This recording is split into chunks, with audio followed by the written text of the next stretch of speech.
నిజాయితీ, ప్రేమ, ఓర్పు మన ఆయుధాలు అయినప్పుడు ప్రపంచంలో ఏ శక్తి మనల్ని అడ్డుకోలేదు. ఈ క్షణం మళ్ళీ రాదు అనే వాస్తవాన్ని మీరు గ్రహించినప్పుడు జీవితం మరింత అర్థవంతంగా మారుతుంది. ఏదైనా మంచి సాధించాలనుకునేప్పుడు శ్రమించే స్వభావం, విమర్శలను భరించే సహనం ఉండాలి. సాధ్యమైనంత వరకు ఎదుటివారికి మంచి చేయడానికే ప్రయత్నించండి. మనం చేసిన మంచి మనం కష్టాల్లో ఉన్నప్పుడు తప్పకుండా మనకు చేరుతుంది. ఏదో ఆశించి పలకరించే వ్యక్తి మాటలో నటన ఉంటుంది. ఏమీ ఆశించకుండా పలకరించే వ్యక్తి మాటల్లో ఆప్యాయత ఉంటుంది. నటించే వాళ్ళు, మోసం చేసే వాళ్ళు ఎక్కడైనా ఎప్పుడైనా నీతులే వర్ణిస్తారు. మళ్ళీ వాళ్ళు గొప్పగా బ్రతుకుతున్నాం అనుకుంటారు. కానీ వాళ్లకు తెలియదు, వాళ్ళ గురించి అందరికీ పూర్తిగా తెలిసిన రోజు రోడ్డు పక్కన కుక్క కంటే హీనంగా చూస్తారని. నవ్విన కన్నీళ్ళు వస్తాయి, ఏడ్చిన కన్నీళ్ళు వస్తాయి. కానీ నవ్వించిన వాడు 4 రోజులు గుర్తుంటాడు. బాధ పెట్టినవాడు బ్రతికున్నాళ్ళు గుర్తుంటాడు. దేవుడు రాసిన నాటకానికి మనం ప్రతిరోజు వేసే వేషమే జీవితం. మనకు నచ్చిన ప్రతిదీ కరెక్ట్ కాదు, మనకు నచ్చని ప్రతిదీ తప్పు కాదు. శరీర ఛాయను చూసి గర్వపడకు. చీకటిలో అందరి రంగు ఒకటే. నీ సంపాదన చూసి ఎగిసిపడకు. మృత్యువు ఒడిలో అందరూ ఒకటే. నీ గమ్యం చేరే దారిలో ఈర్ష్యపడే కళ్ళుంటాయి, ఎత్తి చూపే వేళ్ళుంటాయి, వ్యంగ్యంగా మాట్లాడే నోళ్ళుంటాయి. బెదిరినావో నీ గమ్యం చేరలేవు. సాగిపో నిరంతరంగా. పరిస్థితులు ఎప్పుడు స్థిరం కాదు. కష్టం ఎప్పుడు వృధా పోదు. వాడకం లేకపోతే నీరు పాచిపడుతుంది, ఇనుము తుప్పు పడుతుంది. అలాగే మాటలు లేకపోతే మమతలు మాయమవుతాయి, బంధాలు బలహీనపడతాయి. విలాసవంతమైన జీవితం కావాలని ఎప్పుడూ కోరుకోకు. సంతోషకరమైన జీవితాన్ని కోరుకో.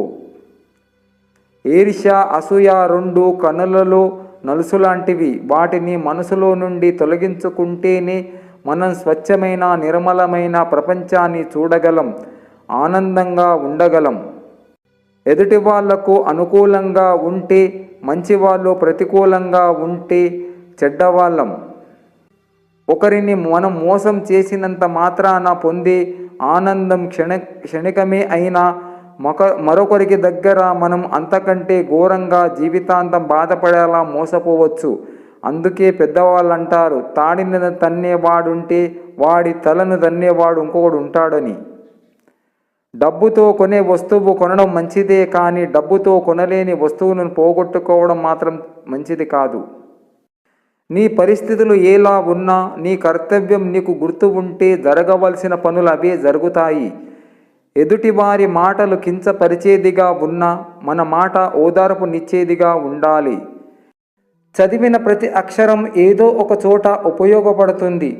అలాగే చేసిన మంచి పని కూడా ఏదో ఒక విధంగా తిరిగి మనకు మంచి చేస్తుంది. జీవితంలో ఒక్క నిమిషం కూడా వృధా చేయకూడదు అని ఆలోచించేవారు వారి జీవితంలో వారే జీవించడం మర్చిపోతారు. స్నేహమైన, ప్రేమైన, బంధమైన, బంధుత్వమైన, రెస్పెక్ట్ అనేది చాలా అవసరం. అది లేని నాడు ఏ బంధం ఎక్కువ కాలం కలిసి ఉండదు. ఎంత గొప్ప వస్తువైనా దాని విలువ తెలియని వాళ్ళ దగ్గర ఉంటే ఆ వస్తువు యొక్క గొప్పతనం కూడా కనుమరుగవుతుంది. అలానే మనిషి అయినా సరే మన విలువ తెలియని వాళ్ళ దగ్గర మనం మాట్లాడి వాదించిన ఉపయోగం ఉండదు. కొంతమందికి బ్యాడ్ టైం లేదా బ్యాడ్ లక్ లైఫ్లో ఎప్పుడో ఒకసారి పలకరిస్తూ ఉంటుంది. కానీ నాకేంటో ఎప్పుడూ నాతోనే ఉంటుంది అని అనుకోవడం తప్పు. దాన్ని ఎదుర్కొనే దమ్ము మనలో ఉంది. మనం పడే బాధ కొంతమంది కళ్ళకు కనిపించదు. వారిలో మనకు కావలసిన వారు కూడా ఉంటే అది మన దురదృష్టం. ఆలోచించకుండా మాట్లాడే మాట పదునైన కత్తి కన్నా ప్రమాదం. చాలా లోతైన గాయం చేస్తుంది. జీవితం మొత్తం సరిపోదు ఆ గాయం మానడానికి.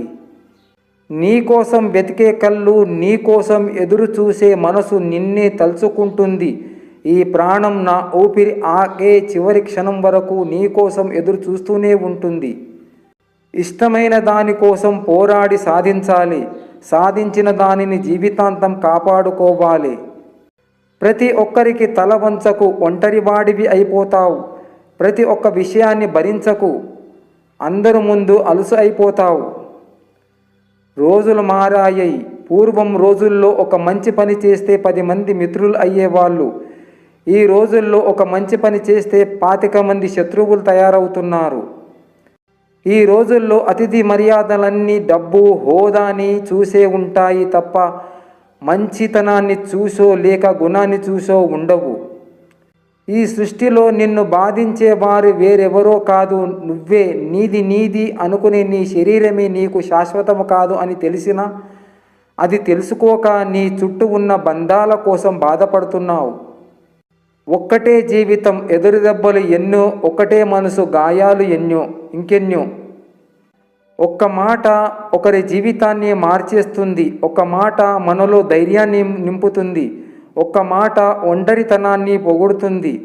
ఒక్క మాట చచ్చే వరకు తోడు ఉంటుంది. అదేంటో తెలుసా? నీకు నేను ఉన్నా, నీతో నేను ఉన్నా.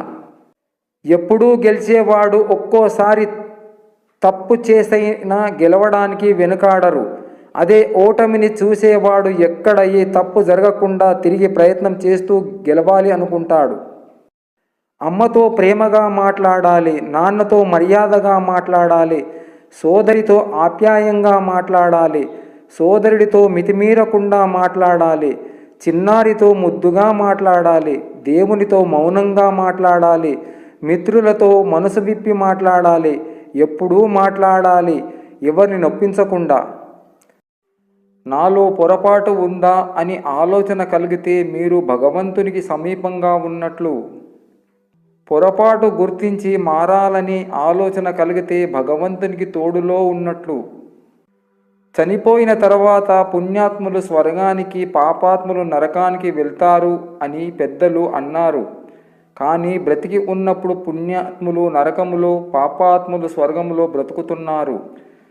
పెద్దల మాట తప్పో, దేవుడు రాత తప్పో అర్థం కావడం లేదు. పొరపాటు సహజమే, కానీ అవివేకికి అందులోనే విహరిస్తాడు. మనిషన్నవాడు కష్టాలకు దూరంగా ఉండాలి అనుకుంటాడు. మనసున్నవాడు కష్టాల్లో ఉన్నవారికి దగ్గరగా ఉండాలి అనుకుంటాడు. మిత్రమా, నీవు ఎంత బిజీగా ఉన్నా నీకోసం ఆలోచించే, నీకోసం ఎదురు చూసే వాళ్ళు ఉంటారని గుర్తుంచుకో. ఇతరులను బాధ పెట్టడం నీటిలో రాయి వేసినంత సులువు. వారిని తిరిగి మామూలు స్థితికి తేవడం ఆ రాయిని వెతికి తీసుకొచ్చేంత కష్టం. అందుకే ఎవరిని బాధ పెట్టకుండా ఉండాలి. చదువు పాఠం చెప్పే పరీక్ష పెడుతుంది, కానీ జీవితం పరీక్ష పెట్టే పాఠం నేర్పుతుంది. బయట వారి దగ్గర మంచితనం పొందడం తప్పు కాదు, కానీ ఇంట్లో వారిని చులకనగా చూడటం తప్పు. సరిగ్గా తిని తినకపోతే జబ్బులు వస్తాయి. సరిగ్గా విని వినకపోతే మనస్పర్ధలు వస్తాయి. బరువులు మోసేవాడి కంటే బాధ్యతలు తెలిసిన వాడే గొప్పవాడు. మనీ ఉన్నవాడి కంటే మర్యాద తెలిసిన వాడే గొప్పవాడు. జీవితంలో ఎవరిని నా అని నమ్మకు. ఎవరు ఎప్పుడు ఎట్లా మారిపోతారో తెలియని కాలం ఇది. స్వార్థం, అవసరం, డబ్బు రాజ్యమేలుతున్న కాలం ఇది. తస్మాత్ జాగ్రత్త. నీ మనసులో ఎన్ని కష్టాలు, అలజడులు చెలరేగినా బయటపడకుండా సముద్రం వలె ఎప్పుడూ గంభీర్యంగా ఉండటం అలవాటు చేసుకో. ఒక మనిషి నీ ముందు ఎలా ఉంటాడు అన్నది నిజం కాదు, నీ వెనక ఎలా ఉంటాడో అన్నదే నిజం. ఎవరైనా వచ్చి నీ దగ్గర ఇతరుల గురించి చెడుగా చెప్తే సంతోషించకు. వాళ్ళు నీ గురించి ఇతరుల దగ్గర ఎంత చెడుగా చెప్పి ఉంటారో ఒక్కసారి ఆలోచించు. మార్పు వచ్చిన ప్రవర్తన ద్వారా అనేకుల ప్రవర్తనకు కారణం అయిన రోజు భగవంతుని హృదయం సింహాసనంలో స్థానం లభించినట్లు. ఎవరైనా మిమ్మల్ని నిందించినప్పుడు మీరు కూడా నిందిస్తే మీకు వారికి తేడా ఏముంది? ఒకే ఒక్క క్షణం శాంతచిత్తులై అంతర్మథనం చేసుకుంటే కనిపిస్తుంది రాజమార్గం.